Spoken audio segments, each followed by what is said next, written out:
Welcome to the lighter side of the spectrum, the podcast that celebrates the multiple hats we wear and the juggling acts we perform in life. Whether you're parenting kids and teens on the autism spectrum, navigating the ever-evolving healthcare industry, or building a more inclusive and impactful world, this is your space to find connection, inspiration, and growth. Together, we'll share stories, tackle challenges, and explore how innovation and inclusion create better outcomes for everyone. Because no matter the spectrum, there's always a lighter side. Now here's your host, David Coffer. Hello again, everybody, and welcome back to the lighter side of the spectrum. Today, we're going to be doing something different, and I'm kind of warning you in advance. It's not going to be on the lighter side necessarily, but it's important. There's a lot going on, and I've got my friend, co-producer, big dog, Dave Yaz here. Role model, yeah. You go on. Former catcher. Former Little League catcher we were discussing before we started recording. Have to throw that in. Producer Dave at your service, and I do have a legal background, which may or may not come into play today, but there's you have a legal background, and you've got a background as an autism dad. More importantly, yes. Yeah, that's a good combination. So today we're going to do, like I said, something different.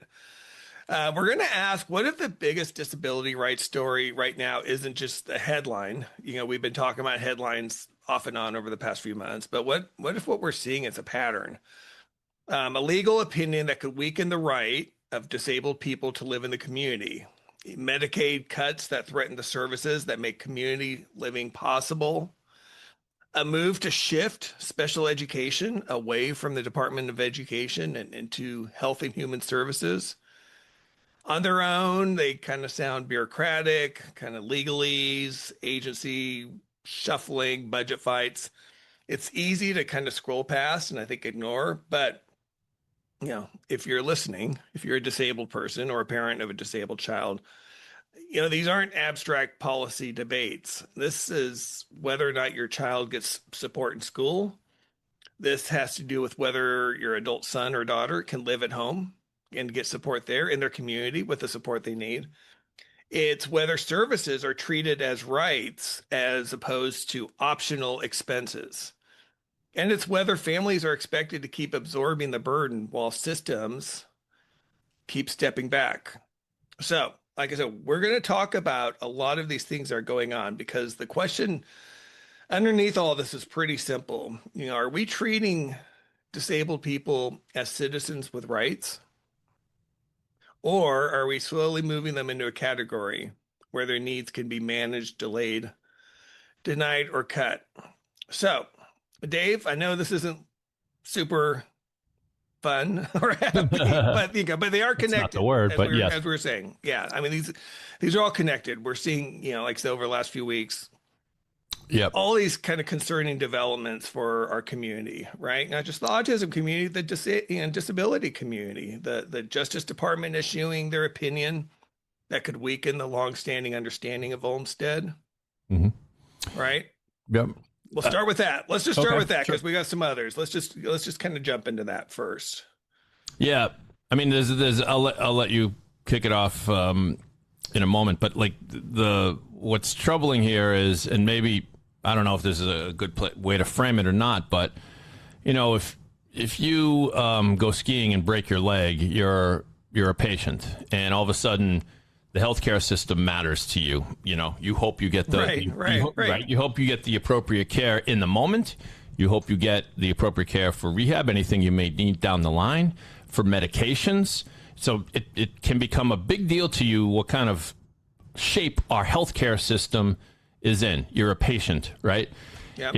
If you have a developmental disability, or an otherwise sort of disability that is a far cry from a broken leg,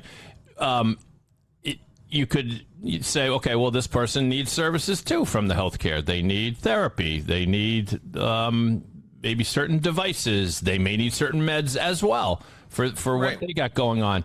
But man, it's depressing if you try to lump both into the same category, because special needs people are a protected class according to the laws of the land, as they have rights. You do not have rights because you break your leg. You have needs. Right. And I'm afraid a lot of this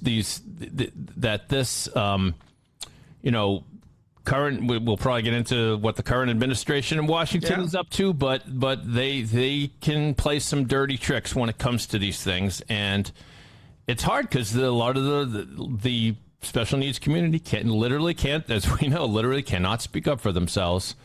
And yet if they're treated simply as patients and not citizens with rights, then it's very disappointing. So, yeah. And not just patients. I mean, in some ways, that's even a step above, I think, what in some ways they're being treated. I mean, right, like expense items, chattel. Right? Yeah. Line items, costs. Line items. Exactly. Yeah. Right. Not humans, not citizens who have rights, who have needs, who have everything that so many people take for granted. So we'll start, like I said, with topic one, the DOJ opinion that's come to light within the last week. Again, we're recording this on the 24th of June, but the DOJ opinion around Olmstead and community-based services. So for those people who don't know or haven't heard, Olmstead has been understood for decades now as a landmark disability rights case tied to the idea that disabled people should receive services in the most integrated setting appropriate. Mm-hmm. And in plain English, this is how I understand, and this is why I want you to jump in, Dave, but it helps establish that disabled people should not be unnecessarily segregated in institutions when they can live in the community, where they want to live, whether it's at home or, in an apartment or wherever, with proper support. Yeah, it's got a distant cousin in Brown versus Board of Education, because it is, in a matter of speaking, it is a separate but equal kind of thing. You can't place someone in an institution if it's not necessary, and that is a form of discrimination if you do so. This person has special needs. He needs to be placed over here with the other special needs people, or mental disability people, whatever. And you can't do that. And so it was a pretty important decision, and that, as you say, they need to be placed somewhere in the most integrated possible. And that's, that was a good decision, and it is still the law of the land, but you can reveal the bad news about at least an interpretation of it.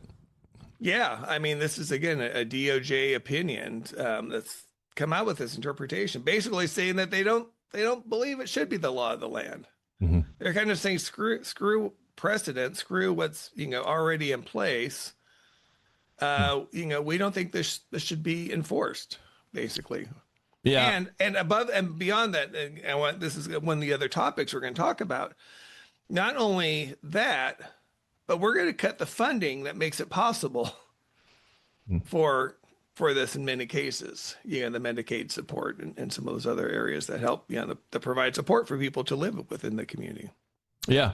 And this could have instant ramifications, sadly, if, there are people living in, say, a group home, people with special needs living in a group home and provided for by the state, and the state may use this DOJ opinion as a way to help them cut costs. So, right. And if there's another place they can put those individuals that is more of an institution setting than a group home setting, then they may look to this decision as not, it's not a decision, it is an opinion, to be clear, interpretation. But yeah, they could start to do this. And what I imagine will happen in the future, there'll be a challenge. There'll be more challenges and more interpretations of Olmstead. But again, in a technical sense, it's not really good news, but the bottom line is Olmstead is still the law of the land. It's just the DOJ is saying, we just reread Olmstead, and we think it doesn't necessarily say that. So it could end up back in the federal courts. It could end up back at the Supreme Court. So is the danger really, Dave, again, that certain states may take this opinion and just say, and just kind of do what you said, Yeah. and kind of say, you know what, we need to cut costs. Here's an obvious area. We're going to cut support for these services, for these group homes, and not really worry about repercussions because the federal government it may not enforce, the DOJ may be like, well, Yeah. is that pretty much it? Kind of, That would be short term. That would be my fear. I mean, the DOJ didn't do this just for the heck of it, right? And I think they did it with again, this will be the theme developing today. I think an eye towards a funding friendly approach, an administratively friendly approach, maybe, but certainly not necessarily the best thing for disability rights. And like you said, yeah, it's certain like group homes funded by the state could close, or I mean, think about the states that may have it in their budget for next year. Maybe they may use this as ammunition to say, geez, we really need to build that library that everyone's or that's a bad example because I guess that would be a municipality thing, but they want to spend money on something else. They want to build a minor league baseball stadium or something. I hope that wouldn't be the trade-off, but they want to spend the money elsewhere, and they may use this as ammunition, sadly. Yeah. Yeah, I guess that's where I keep coming back to the difference between rights on paper, that still exists versus rights in real life. It sounds like a person can technically still have a right to community living, but if the state that they live in doesn't have to provide that support anymore, does that, that makes that Exactly. life possible? Does that right actually mean anything? Yeah. And this again, I hate to say it, they're going to have to fight it out in court because it's kind of a slow and painful solution to this. But we'll have to see. I mean, this is the DOJ decision. It's to me, it's a little bit of a creature of politics, and maybe 4 years from now, politics will be a lot different, and people will be ignoring this opinion. But it's kind of it's in the meantime. Some damage can be done. Yeah. Yeah. It's like, yeah. And why? Like that's the whole thing. Like this, what's the point? Like, it's just cruel. Well, I don't know the backstory of how the DOJ opinion came to pass. And maybe we can do some quick research on that. But, I think I sent you an article about that. I did my, check your text. I know I didn't have time to pull that up. Okay. Yeah. No, as the anti-vaxxers say, David, I did my own research. No, that's a joke. I know. Yeah, I was gonna say that's another topic we'll get into. Okay, so later. So I'm guessing. I mean, you can fill me in, but yeah, it comes from Stephen Miller, and I'm guessing again. You correct me. I haven't read the piece yet, but yeah. But yeah, I mean, this is consistent with what this most recent Trump administration has been doing.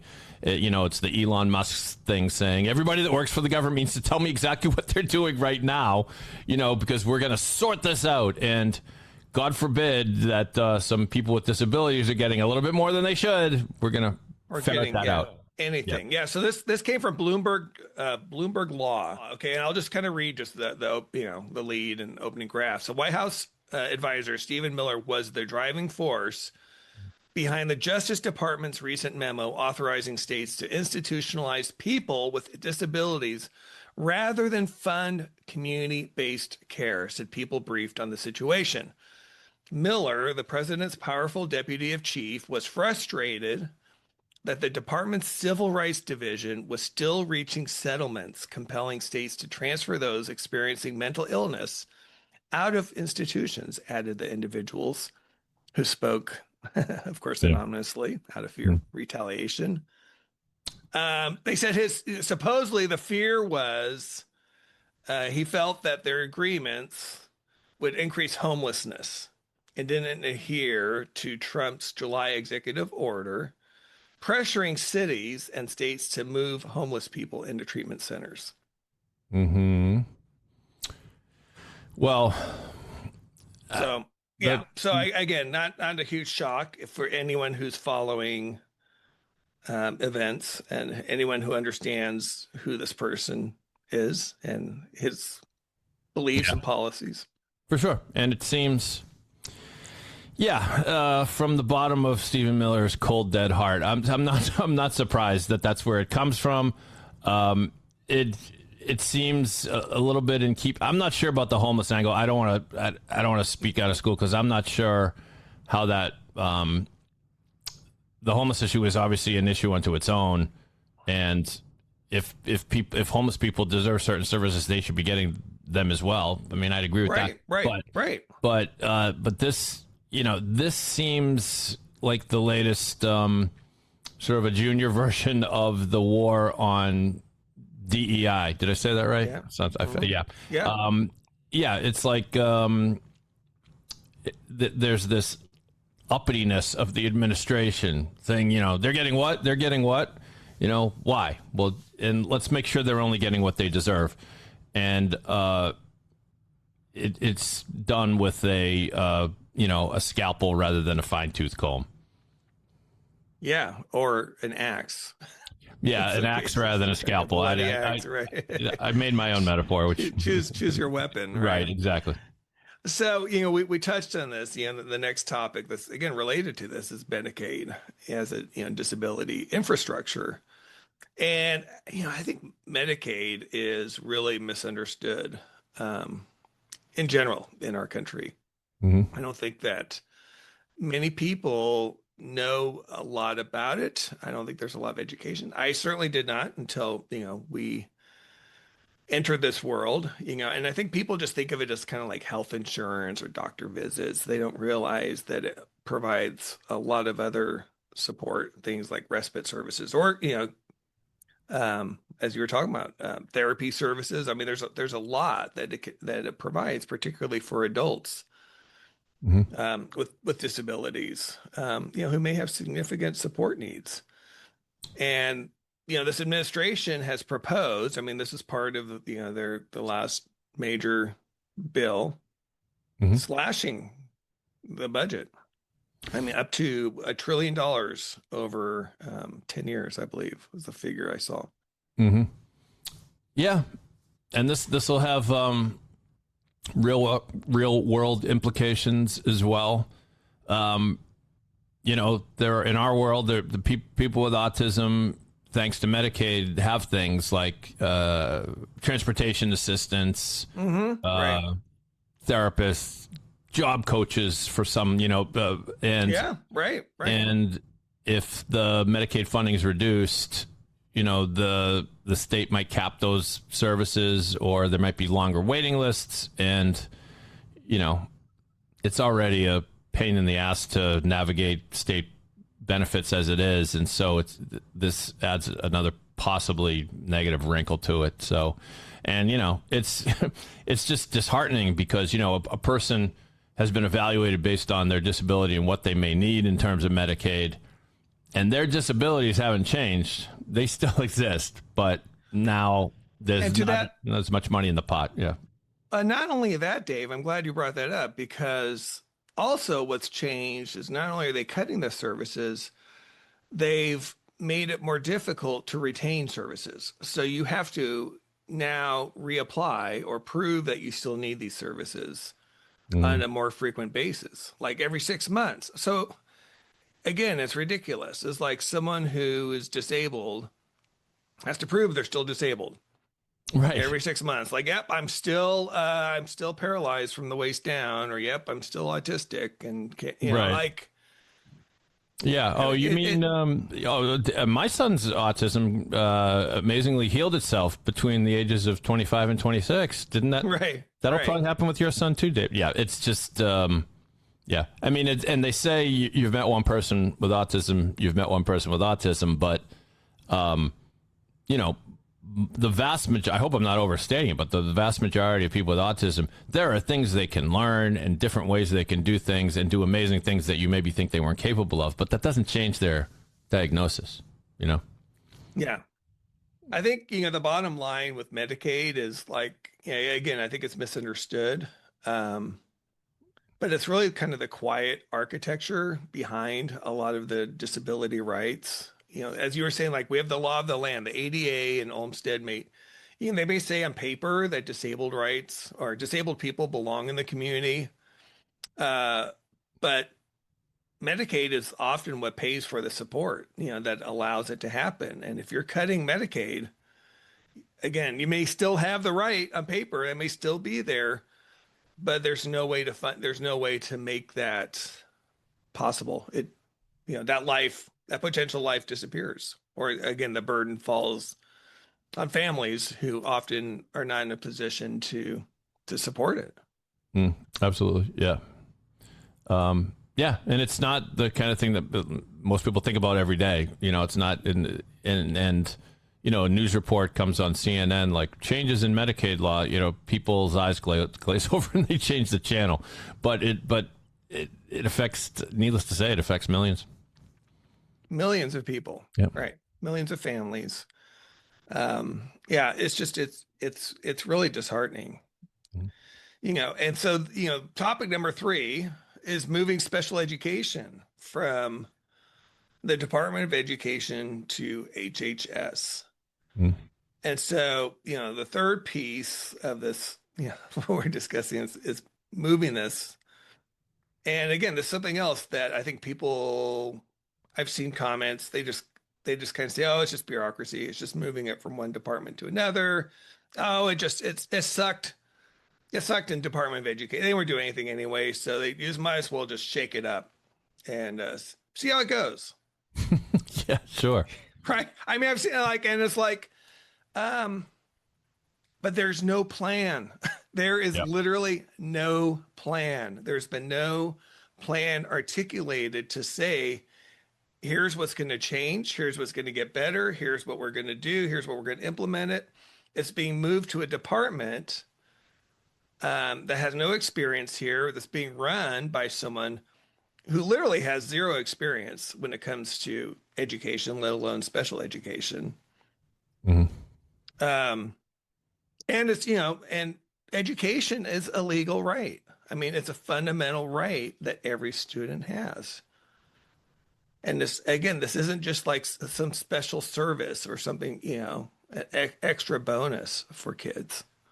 It's not charity. Yeah, no, exactly. And, again, students, they risk being viewed as patients rather than learners, or as, like you say, they become line items. Education is supposed to be a special thing. We're supposed to take great pride in it in our country, Right. Yes, right. So just to push this off to HHS because it might be more efficient kind of misses the point, and it's when it comes to civil rights, that efficiency and cost should not be king. The rights should be king, right? Education rights, disability rights, and they might cost a little bit more than we like. So what? That there are some things that are worth it.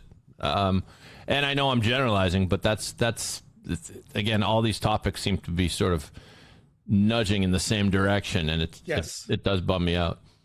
Yeah. Well, I was curious, Dave, what was your reaction when you heard this move? I mean, I'm just curious how it hit you. And again, now you don't have kids, and we've talked about this before, and you and I both. Now our kids they're not in, they've aged out of public education, but it's still obviously very near and dear to my heart, and I imagine to yours too.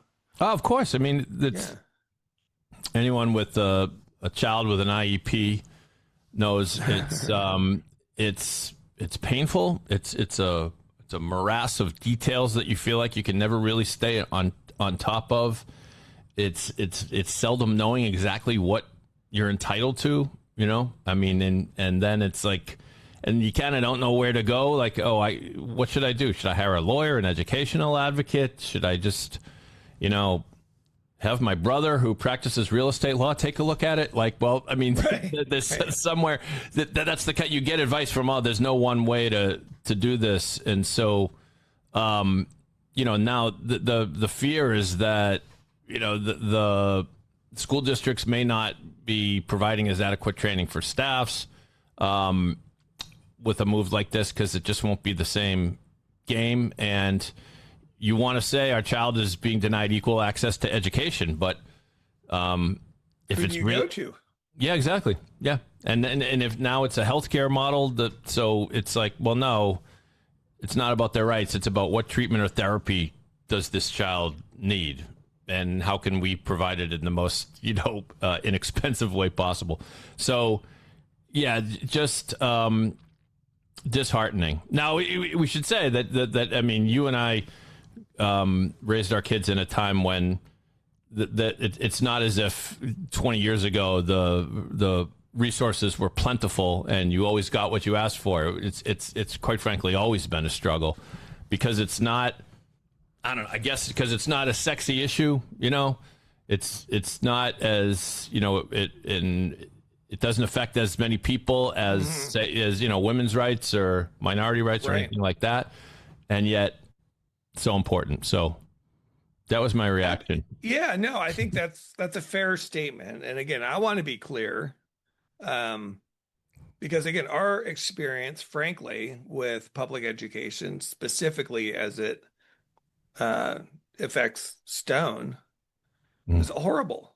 I mean, like, I'm not going to pretend otherwise. It was a failure in every sense of the word. Now, again, a lot of that falls on the school district specifically in our case, but I know we're not alone. And so again, like you said, I'm not trying to pretend like things were great and they're breaking something that was great. That's not the point. The point is they're taking something that at least there was a process in place for those who needed it.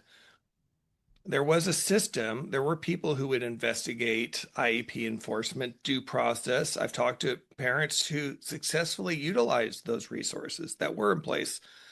And basically what's been done is just blown it up. Like, again, just changing something by blowing it up doesn't really help a problem. I've yet to see anything from kind of a administrative or a policy standpoint where the answer was, let's just destroy it and see what happens. Yeah, the spirit of it seems wrongheaded. I mean, I'd love to be wrong, but you're right. I mean, the system has always been flawed, but it's, to me, it's the flaw was always that the special education was just not funded the way it should have been ever. I don't know if it ever was, but it always it prioritized, I would say, too. Yeah, exactly. I mean, I guess that's hand in hand, right? I mean, if it's prioritized, you're going to get the funding. But yeah, you're right. Yeah. But you're right. The channels were there, and I'm sorry to interrupt you, David. Our experience with Adrian was mostly negative, always a fight, but then we did have certain victories along the way, and we, with others, persuaded the school to hire a private special needs school to be a consultant to our town. That worked out well. We did fight and got Adrian 1 year where he was able to go residential to a private school. That was right. So that was after we hired a lawyer, and we were still, even though we hired a lawyer and put a little pressure on, we were still shocked that we won or got what we wanted. So you could have little victories along the way. It's just in terms of spirit of this move, it seems wrongheaded. It seems like making it even more administrative and headache laden than it already is.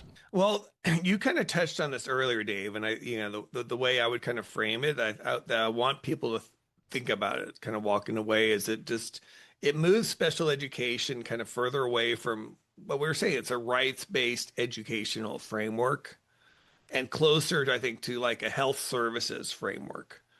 And then once something becomes a service instead of a right, it's a lot easier to ration, to delay, deny, or to bury in paperwork. All of a sudden, again, we get back to the priorities. All of a sudden, there's a big difference between a service and a right. Oh, yeah. Yeah. And we're moving away from the rights. And it just, again, I don't want to overstate it, but it's just, there's blatant forms of discrimination and there's subtle forms of discrimination. And I sort of worry that discriminating against people with special needs is maybe a little more subtle, and in that regard, perhaps a little bit more easier to do. Although these days, who knows? They've been the administration's been pretty blatant. May not matter, right? Yeah, right. But again, yeah, it's like they absolutely have guaranteed rights, and to have those rights affected by bean counters is basically what it is. Then that's depressing.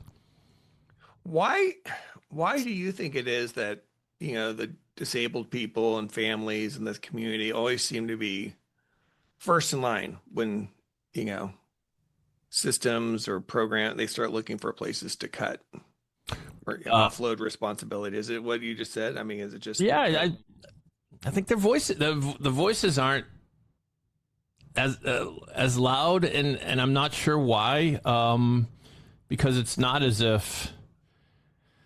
I mean, you might think that the constituency generally, the disabled and special needs community would be in better stead these days because of education. Because I think what we have seen in the last, say, 30 years, I'm thinking of my son's lifetime, has been a nice weird word to use, I guess, but a better understanding of what autism is, to talk about autism specifically. Yeah.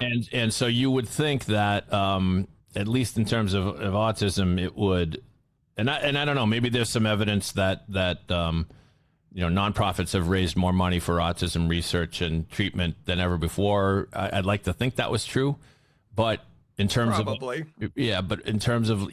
a political bully pulpit, it's still, it's not. I guess what the thing is it's not the kind of thing that sways voters, and sadly, politicians. Is there a politician? I mean, I remember. I think now I can't remember her name, so that's a bad sign. But there was a politician who she had an adult sister with special needs, and she used to use it. It was someone up in New England. I'll maybe come up with that name. Okay, yeah. But I remember her using that as one of her talking points. Part of her platform, her pillar. Yeah, yeah, exactly. And I was like cheering for her. It was great, but it's to me that's fairly rare. Usually politicians are talking about the hot button issues, taxes, jobs, education, abortion, maybe, some of those. And so I guess that's why something like special needs sometimes gets short shrift in part. I don't know. What do you think?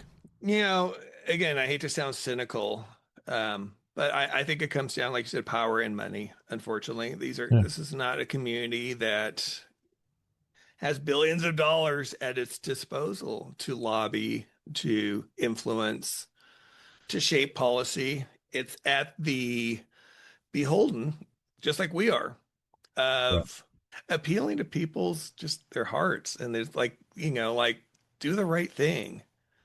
We want to believe that that's enough, right? It's the old, Mr. Rogers goes to Washington, or Mr. Smith goes to Washington.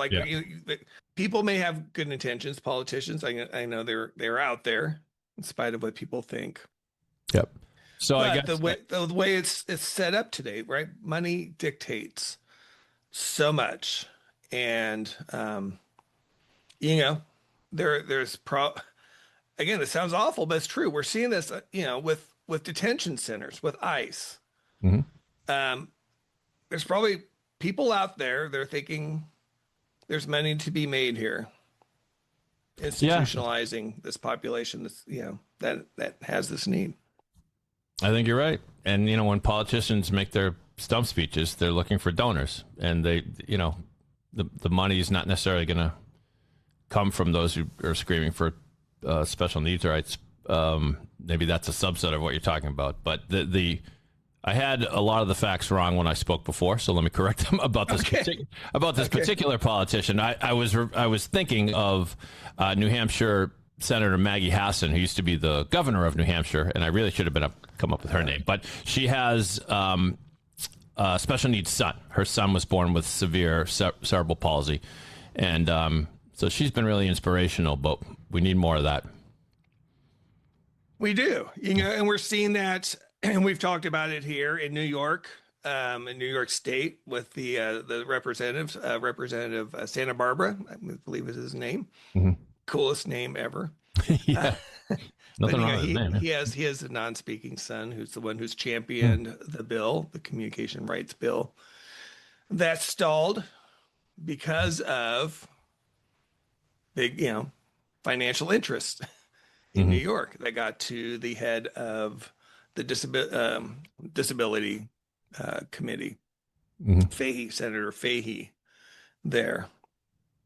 And we're seeing this, again, it really does come down to money. And, one of the other things, I don't know if you caught this, Dave, but there's been an interesting and not coincidental onslaught of coverage with the last few weeks of, the non-speaking world of spelling to communicate, RPM.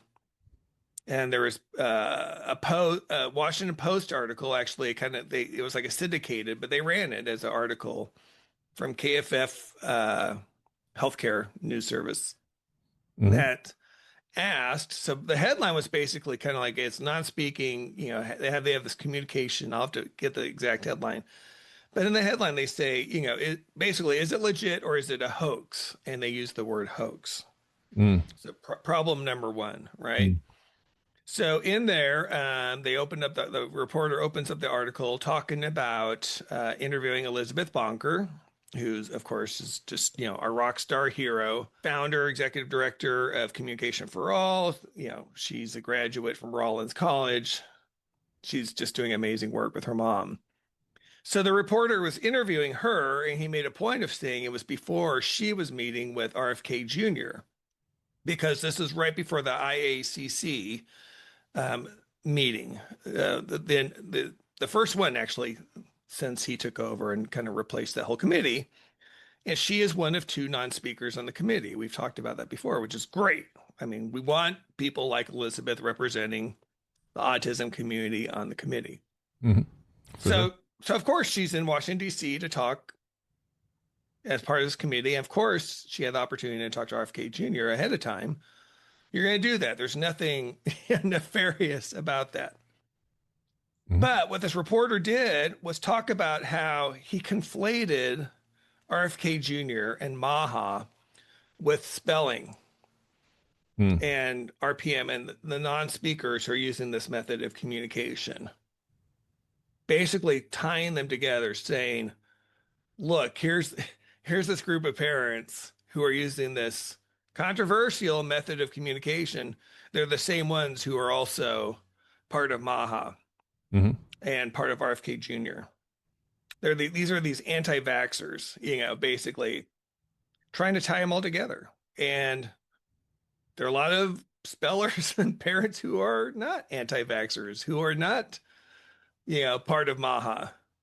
It was incredibly irresponsible to conflate them that way. And not only that, in the same article also made a point of tying in the telepathy tapes, saying, you've also got the telepathy tapes, and a lot of these, parents also believe in telepathy. A lot of them don't. And so I had the opportunity to, I wrote a piece about that because, again, I just think it was just horrible journalism. I mean, to conflate them in such a way to make it sound like one broad brush, they're all the same. Like that's lazy. Absolutely. Yeah. Right. Yeah. So I written about that. And then there was another non-speaker who was featured in that article, and his mom reached out to me, and we've been in communication. She's kind of revealed more. Like, she was saying the reporter never asked her what she thought about vaccines or what she thought about Maha or anything like that, for this matter. I mean, it was supposed to be about her son Noah and his capabilities. Noah's a skilled rock climber, wall climber, which is amazing. So the reporter went and visited him there. This shows. So anyway, there was that article and this conflation, and we know how, PR works. I mean, I think that, someone kind of helped shape the story for him, I think. Mm, mm. We don't know who it is. Again, I don't have any proof of this, but I do know that it was really shoddy reporting, and he never answered the mom's question when she asked him, why, just curious, why didn't you ask me about this? But yet you put it in the article. Yeah. I invited him to the podcast, by the way. I reached out to him. Have we heard back? Would love to talk to you. We haven't heard back. He politely declined. Oh, okay. Well, he said, thanks, but I think I'll pass. Well, maybe smart, because we probably wouldn't have. Well, actually, I wish he had come, of course, because, but something like that. I'm a former journalist myself, and I hope I never pulled anything like that. But, sadly, the life of a journalist is kind of, once you're done with the story, you're on to the next one. You're on to the next story. Absolutely. Yeah. I get that. I get that. Yeah. So, and it's also kind of a bummer that, journalism relies, even though I was very proud to be a journalist, it's right. It's not the most glorious days for journalism these days. I don't know if you noticed that. And, you have to take a lot of pride in your work. I don't know whether this writer does or not, but it's there. Even if you get facts straight, there is a lot you can do in an article but omitting things. And like you say, failure to ask the right questions. And that's too bad. Yeah, that's really well put. And I forget about that sometimes, Dave, that you're also a former journalist. I mean, which I think, and I'm a former journalism major. I've never been a paid journalist, but I've certainly worked within an industry, on the PR side. So sure. Yep. You and I both kind of understand how it works, in terms of a lot of times, a lot, story, journalists, and you could talk about this, right? So you're looking for story ideas, you're looking for interesting angles, and good PR people or, corporate communications professionals or whatever can be a helpful resource if they bring you good stories, right? Right. Oh no, absolutely. And I mean, that's how it works. It could work to the benefit. And I'm not saying this from a nefarious standpoint necessarily. Mm-hmm. There were plenty of times where I'm sure I ran something because someone reached out to me, whether it be a PR person or just some lawyer who kind of was telling me the story. And then sometimes if the person is compelling and reasonable and he doesn't have three heads, you say, okay, and you're giving me the facts here. And then if there's an opposing viewpoint, it is your job to seek it out. But admittedly, sometimes you're on deadline. Sometimes they don't call back. Sometimes you have to put in there that, so sometimes it ends up, sadly, a lot of things do end up one-sided. And so, I've had things written about me that it happened to me. What? Oh yeah, the Boston Globe wrote something. It's kind of a long story, but I was, as publisher of Lawyers Weekly, I ran an ad that was an ad for men's suits, but it was a little bit of an alluring ad. It had a sort of sexual vibe to it, and some female advocate lawyers objected to it. And I wrote a column about it, which was kind of whimsical. And I said, I said, in all the markets this ad ran, Massachusetts was the only one who got any complaints. And I said, wow, we must be. I hope we're not a bunch of self-important prudes here or something like that. And the Boston Globe said that I dismissed the critics as self-important prudes. So I was completely taken out of context. I was going to say, hello, like taken out of context 101.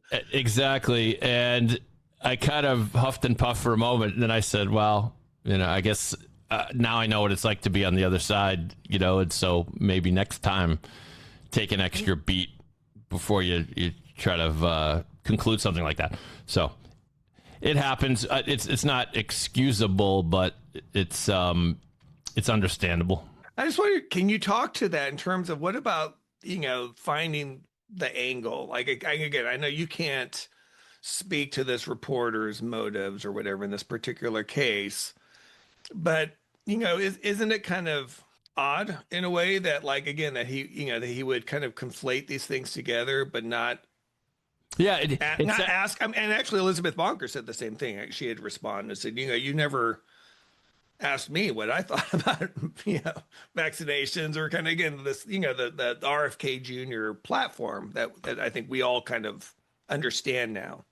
yeah, it sounds like someone got in his ear, right? And said, Yeah. hey, look at this, this, and this. Look at all these things. Right. And he didn't stop to critically consider whether he should be conflating all those things, which he definitely shouldn't have. So, combination of, well, if it wasn't incompetent journalism, it was lazy. And you see a lot of that. It was lazy. Yes. Yeah. Yeah, and that's the point too. And the other point, I just wanted to bring this up, but again, is that it's not a coincidence. So, like I said, that ran in the Washington Post a week or two ago. Right before that, there was this article / column about RPM, which again is a variant of spelling to communicate. Similar case, reporter was skeptical, kind of showed positive results, but then they were somehow convinced one of the parents to do a message passing test. Mm-hmm. And the parent was wanted to be so accommodating. They're like, yeah, let's do it. And of course, the speller wasn't able to complete it, and it left frustrated. And so, of course, that left questions. It was really unfortunate, but that ran. And then and a couple of weeks before that, we had that horrible op-ed piece in the New York Times that ran that really attacked S2C, and talked about it being a hoax, and even used the terminology meat puppets, which, again, shame on New York Times for not. I mean, it's op-ed, but again, there were some serious accusations in this piece that were obviously not fact-checked. Again, right, it's just lazy journalism. Yeah, but, well, the lazy editorial oversight anyway. Yeah. Yeah, just because it's an op-ed doesn't mean you can make stuff up. Exactly. You can't run that if you're the newspaper. Yeah. You shouldn't be able to. Now we know that, controversy sells, and again, it definitely was engagement. The comment section on these articles were on fire. I'm sure that Washington Post got a lot of at least one-time $4 a month subscribers from people who just wanted to leave a comment. And it's especially galling in this age of clickbait that people play fast and loose with the facts, because once it's posted on the internet, and the flood of comments that you're referring to they take on their own life and don't stop to question whether the original piece was true. I just saw something, this is completely off the beaten path, but I saw on Facebook an article about Oprah Winfrey calling out Paul McCartney for something, and Paul McCartney responding. And it looked like that's a weird feud. And I looked, and there were about 2,000 comments, and about, 90% of them were defending Paul McCartney, and 5% were defending Oprah, and 5% were saying this never happened, because you know what? It didn't. It was a completely phony article. Oh my gosh. But thousands of people now have it in their heads, and you think of how damaging that can be for an art. It's something that matters. I mean, no one really cares that much, I hope, about McCartney and Oprah feuding, but something like we're talking about, people do, though. Of course. Yeah. On a positive note, I will say is that we're not just sitting idly. The coalition continues to build in terms of those who are pushing back, those who are educating. One of the things I encourage people to check out, there's a new website that was just created. So, of course, the naysayers, the haters, as I call them, have for years run this website, the facilitatedcommunications.org. That's where they've been spewing their nonsense and really just, dissing non-speakers. And it's been around for a long time. So again, if you Googled, facilitated communication, of course, this would come up, right? Like, how it works, Dave. believe it or not, facilitatecommunications.com, they didn't purchase.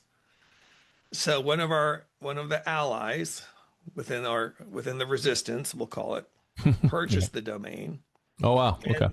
And built this amazing website. That's a great resource for parents, educators, those in the case. So it's facilitatecommunications.com. Facilitatecommunications.com? Facilitated. Oh, facilitate. Okay. Yeah. We got it. It'll be in the show notes of this podcast. Yeah. Check it out, because again, it's gonna start ranking, but it really is a great resource site. And I've also been involved. We're literally just launched it today. We had a skeleton site before, but it's Communicators for Communication Rights.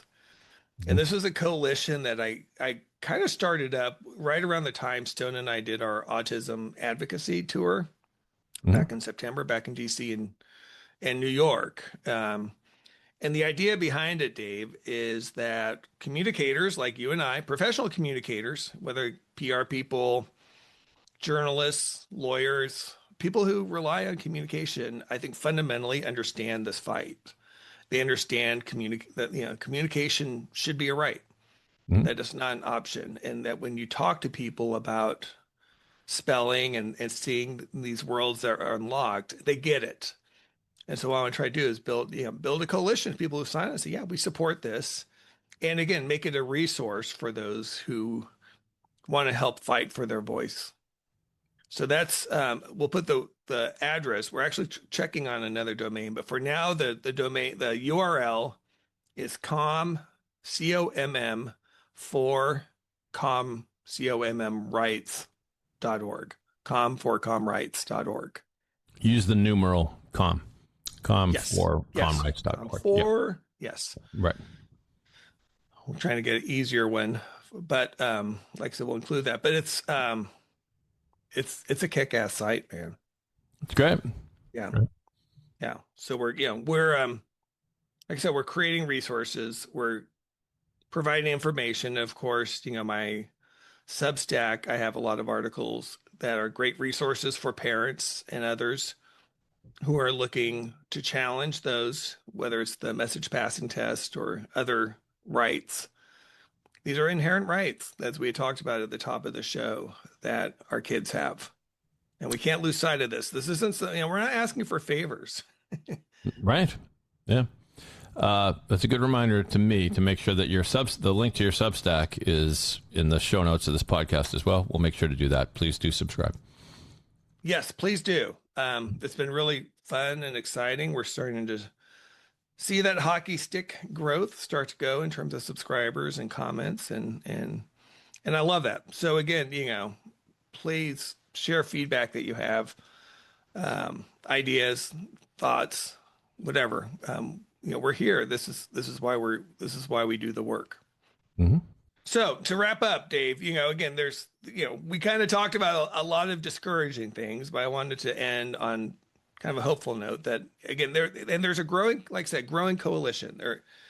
There's a true feeling of momentum within the community. And I think, a few weeks ago, we had Dawn Marie on here talking. And I think she said it well. She's like, the fact that we're seeing this pushback, that these industries are investing, are reaching out and trying to get to the New York Times. I mean, they're pulling out the big guns, and that means they're afraid because they know that the momentum is here and it's only growing. Mm-hmm. So keep the hope alive, people. Let's keep fighting, everybody. Yeah, keep talking about it. Yeah, keep fighting, keep talking about it, and and so we'll be back next week with one of our regular scheduled episodes. It's actually going to be someone I'm really excited to talk to. It's Dr. Gary Stobie. He's a neurologist, University of Washington, the Children's Hospital here. Longtime physician who's worked within the community, was noted as one of the first to really specialize in autism, like 20 years ago, back when no one else was doing that. And he has had his own journey that I'm really excited to talk about in terms of assumptions that he had made back then versus what he sees now, and how excited he is for non-speakers and the community at large. So, with that, Dave, thanks as always for the conversation. My pleasure. Yeah, We did a little bit of good. we did. All right, everyone. We'll see you next week on the lighter side of the spectrum.